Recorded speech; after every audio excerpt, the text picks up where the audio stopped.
Terima kasih Anda terus di Mata Najwa episode selisih daftar pemilih. Saya mau langsung ke Ketua Komisi 2 dulu nih. Apakah kemudian wajarkah kalau dibaca sesungguhnya penundaan ini adalah kemenangan partai politik, kemenangan Komisi 2 yang memang sejak awal sudah meragukan kerja KPU soal daftar pemilih tetap ini?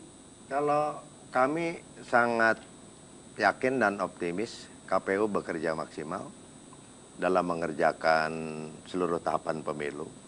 Namun ada satu hal yang dalam konteks kami minta menunda, itu lebih pada hal yang pada prinsipnya publik bertanya tentang sebetulnya bagaimana sejarah perjalanan dari DAK 2 yang sebetulnya diserahkan oleh pemerintah pada bulan Desember, dalam bentuk DAK 4 itu pada bulan Februari tahun 2013 yang lalu. Jadi sudah perjalanan panjang ini dalam kacamata kami di Komisi 2, publik tidak tahu.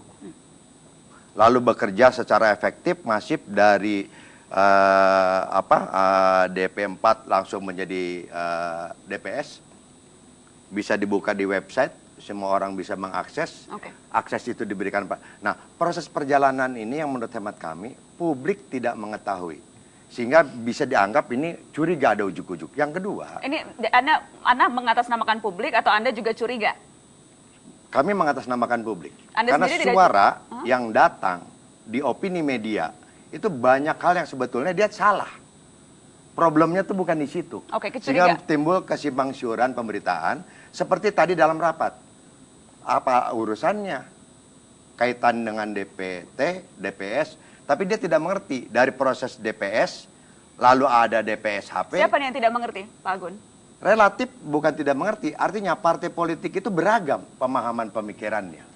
Padahal memasuki sebuah rapat itu sudah dengan bahan, informasi, sama bahwa kita itu akan rekapitulasi. Tapi kemana-mana. Pemahamannya nggak sama ya? Iya betul.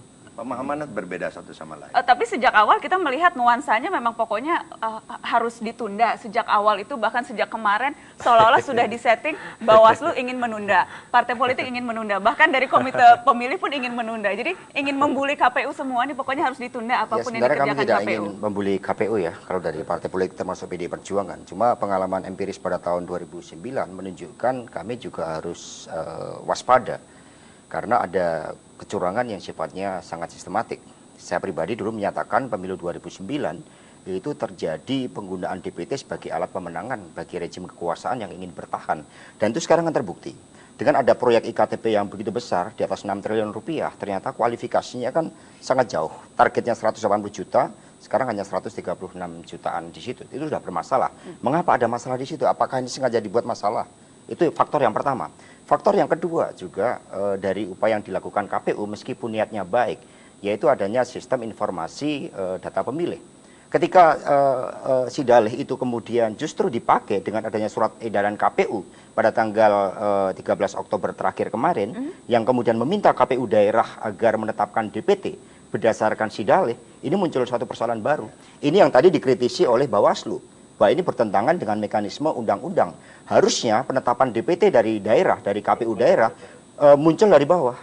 Sinkronisasi kita juga menemukan ada banyak daerah yang tidak melakukan sinkronisasi ketika data penduduk diberikan oleh pemerintah dan pemerintah daerah secara bersamaan dan itu berjenjang dari bawah, kemudian sinkronisasi tidak berjalan dengan baik.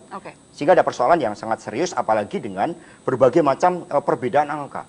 Antara Kementerian Dalam Negeri dengan KPU berbeda, dengan Bawaslu berbeda, sehingga wajar kalau kami bertanya-tanya apakah ini akan terjadi lagi rejim tahun 2009 yang ingin menggunakan DPT sebagai alat pemenangan pemilu. Yang Bawaslu temukan kemarin saya ingat kita berbincang Pak Muhammad Anda mengatakan 7,5, tapi tadi naik lagi nih angka yang berbeda, sudah bukan lagi 7,5 juta tapi 11 juta. Itu bagaimana? Kok tampaknya angkanya fantastis sekali? Hitung-hitungannya jelas tidak nih Bawaslu? Pasti jelas, Bawaslu bekerja atas instrumen faktual. Jadi kita mendapatkan data online dari KPU, kemudian kita meng-cross-track ke daerah, memastikan bahwa apa yang disampaikan atau data-data yang tersajikan secara online di tingkat pusat, itu real di lapangan ada. Nah kita menemukan pergerakan suara ini, kita update setiap jam, ternyata memang masih ada selisih suara yang sangat signifikan. Yang membuat Bawaslu harus merekomendasikan itu bahwa ini tidak boleh terburu-buru untuk ditetapkan. Jadi walaupun setelah penundaan, ini kan penundaan yang kedua nih berarti, tetap merasa terburu-buru.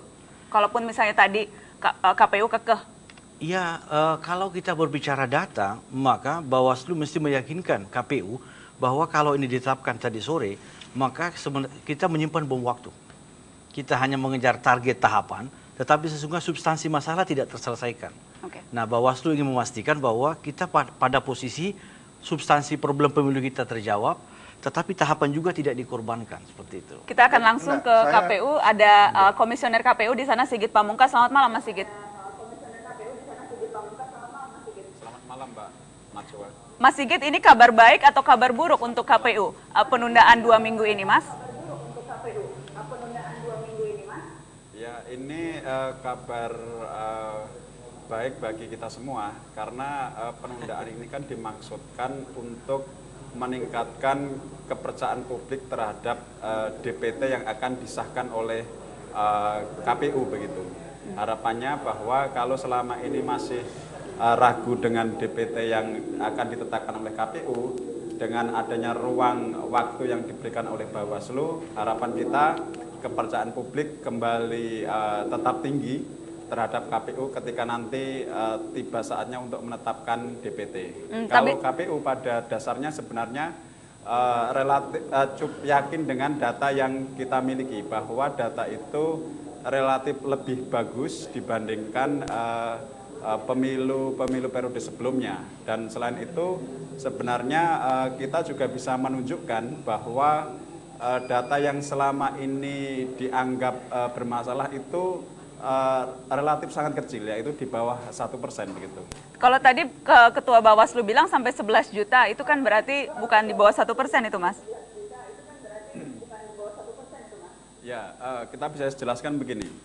Data yang diambil oleh Bawaslu, kalau saya ada 3 rekomendasi yang dikeluarkan Bawaslu berkaitan dengan DPT ini, yaitu rekomendasi tanggal 11 Oktober, rekomendasi tanggal 10 Oktober, dan rekomendasi tanggal 23 Oktober ini. Nah, keseluruhan data itu adalah rekomendasi tanggal 23 Oktober berbasis data tanggal 18 Oktober. Rekomendasi tanggal 18 Oktober itu juga berbasis data 11 Oktober. Dan kita ketahui bahwa KPU Kabupaten Kota itu melakukan rekapitulasi penetapan DPT, ya, penetapan DPT di tingkat Kabupaten Kota itu adalah pada tanggal 13 Oktober. Oke. Artinya data yang diambil oleh Bawaslu itu sesungguhnya adalah bukan data pasca penetapan DPT.